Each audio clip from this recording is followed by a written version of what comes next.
Bene, eccoci insieme anche oggi, puntata di quelle che mi piacciono particolarmente perché si guarda al futuro, in questo caso si guarda al domani di un settore, quello edile, che peraltro lamenta di non essere ancora riuscito a cogliere il seppur timido indicatore di ripresa economica.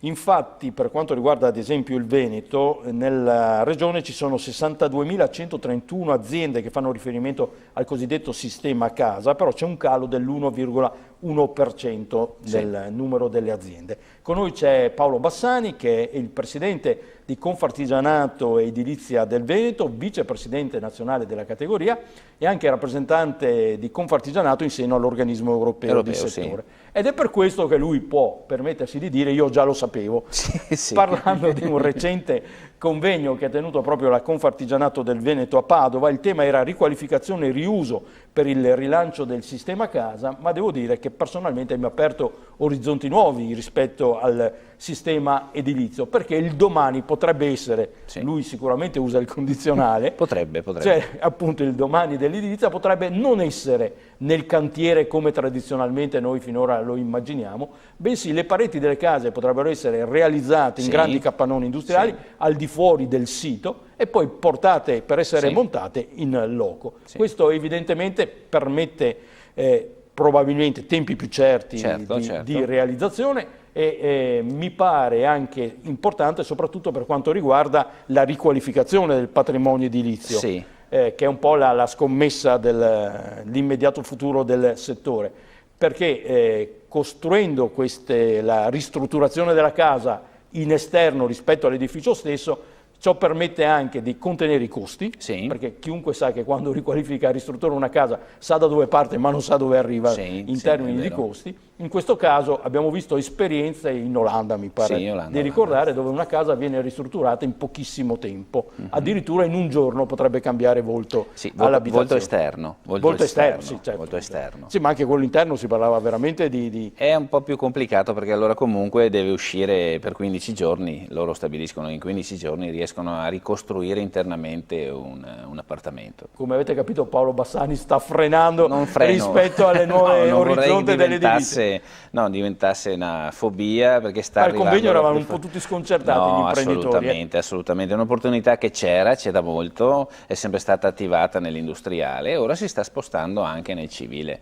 Però quello che non si fa in cantiere lo si fa in un capannone, giustamente se si può prefabbricare parzialmente l'edificio meglio, ma per che motivo? Per la riduzione dei costi, giustamente, e al convegno è stato sollevato questo problema. La mancanza di marginalità ora nelle costruzioni porta alla mancanza di investimento nelle costruzioni e anche in tecnologia. Marginalità vuol dire guadagno. Esattamente. Facendo economie di scala, quindi non si hanno momenti morti, non si hanno tempi morti, si hanno sempre tempi certi, quindi marginalità certa. Invece nell'edilizia, voi sapete, è un lavoro che va fatto all'esterno, ogni cantiere ha un suo perché, magari dà delle variabili che sono anche incontrollabili qualche volta e quindi la marginalità è un po' incontenibile. Ma all'estero già si fa così? All'estero sì, fanno prefabbricazione, però come è stato già detto in Italia è molto diffusa la proprietà privata, all'estero meno, molto meno, e infatti se l'insieme di edifici di una via è di proprietà di un fondo immobiliare, il fondo immobiliare ha la facoltà, senza interferire nella vita di chi alloggia all'interno, spostandoli o magari mettendoli in un albergo, può decidere comunque come intervenire. E intervenire in grande scala, cioè 10 case o un condominio, intervenire in maniera anche brutale certe volte, perché intervengono anche con demolizioni, ricostruzioni o anche in nuove tecnologie, possono farlo perché la proprietà comunque è ancora loro. Il fondo immobiliare ha un gestore, il gestore del fondo, che può essere anche un sistema di gestione dei risparmi, l'SGR. Generalmente tante SGR sono legate ai fondi immobiliari stranieri, che però stanno investendo anche in Italia, perché corre voce che in Italia ci siano delle zone dove i fondi immobiliari stranieri stanno investendo, quindi la cartolarizzazione famosa degli edifici sta avvenendo anche in Italia, parzialmente acquistano magari serie di condomini, magari vie complete, dove acquistano immobili e li rimettono nel mercato. Quindi sta cambiando proprio anche mercato immobiliare. Il mercato sì, sta cambiando totalmente, però non bisogna avere il timore di queste nuove tecnologie contro la mondanità del Veneto, assolutamente no. Sono opportunità, generalmente vanno fatte all'interno di zone urbane ad alta concentrazione, perché io non vedrei un prefabbricato all'esterno sulla campagna, però ci sono iniziative anche private che magari vogliono provare il nuovo mercato della prefabbricazione leggera, magari vedi legno, vedi calcestruzzo alleggerito, ci sono tante tecnologie giunte ora nel mercato, è una novità. E generalmente però, come si discuteva sabato, effettivamente questa prefabbricazione all'estero nasce per fare più marginalità da parte dei costruttori o del fondo immobiliare, più guadagno ma minor costo per l'utente. Cioè la prerogativa è questa, cioè si cerca una nuova tecnologia che dia lo stesso effetto ma che abbia un minor costo, infatti va usato moltissimo nel sociale. Però ecco, credo che questo, oltre a rivoluzionare il vostro settore, rivoluzioni anche un po' l'approccio che in Italia il cittadino ha. Noi credo siamo il paese con il più alto rapporto fra nella proprietà immobiliare. Certo. Ora, abbiamo avuto modo di parlare in un'altra puntata di un brevetto che è nato a Padova, di un modulo costruttivo ecocompatibile, la casa costruita senza fondamenta, cioè su un basamento. Tutte sicuramente case solide, così come fabbricati. Ecco, ma l'idea del mattone, che mattone fa ricchezza, come investimento, lo si perde un po'. No, sembra più la casa all'americana, voglio dire. No, è un concetto totalmente diverso. Adesso è molto diffuso l'investimento nel proprio mattone e quindi quando il proprio mattone non è più funzionale, tutta la spesa del proprio mattone va scaricata sull'utente perché era il proprietario unico. I fondi lavorano in maniera diversa, tu hai una quota del fondo e nel fondo fa parte del fondo fa parte per cui voglio dire, cambia proprio. Sì, cambia totalmente. Ma Mi ricordo proprio al convegno Federico della Pupa che, usando un'accezione simpatica, ha detto un mattone per sempre. Sì, è vero. Non sarà più così domani. Sì, e per esempio adesso si nota la difficoltà di chi ha il mattone, deve ristrutturarlo, deve risistemarlo perché ci vuole un determinato potere d'acquisto, nonostante sia opportuno perché investire rende, come è stato detto sabato, il 10% contro il 0% che rende un investimento mobiliare. È pur vero che in fondi, in bot, CCT o altri investimenti, però il problema grande è che adesso l'utente non ha il coraggio di investire, ma anche perché magari è un po' timoroso di quello che succederà visto quello che è già successo e non vuole spogliarsi della liquidità.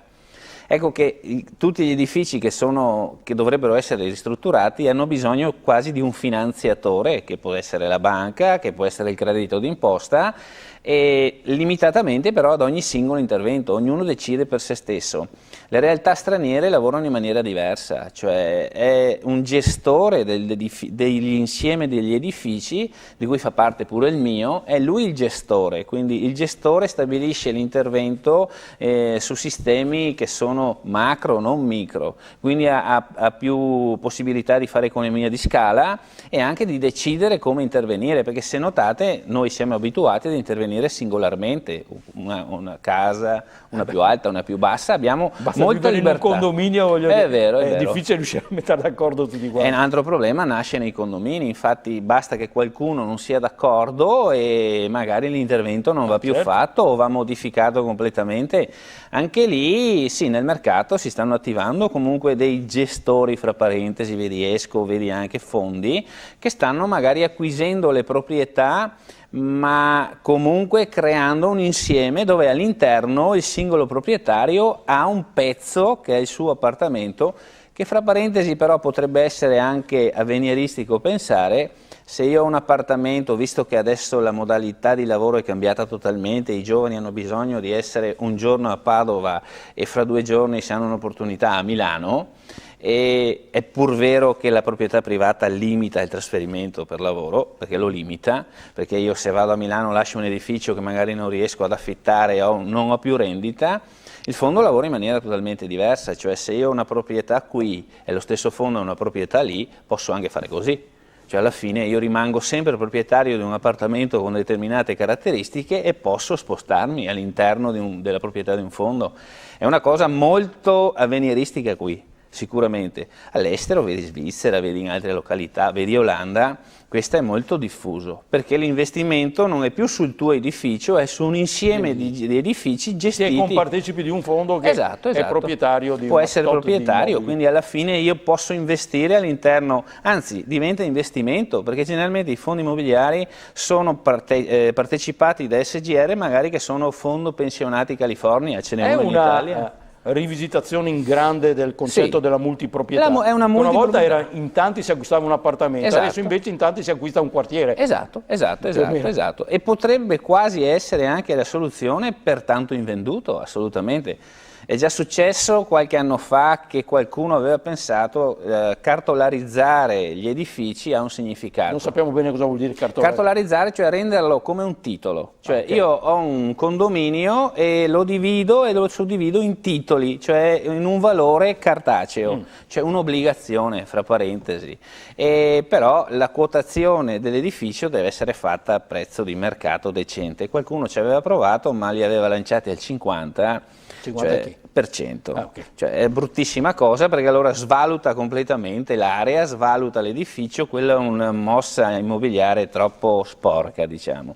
Ma potrebbe essere anche una soluzione, sinceramente, perché l'investimento, ecco che il mattone rende ancora di più, perché io posso investire non direttamente nel mio mattone, ma all'insieme di un sistema che comunque ha il mattone come base fondamentale per garantire la rendita.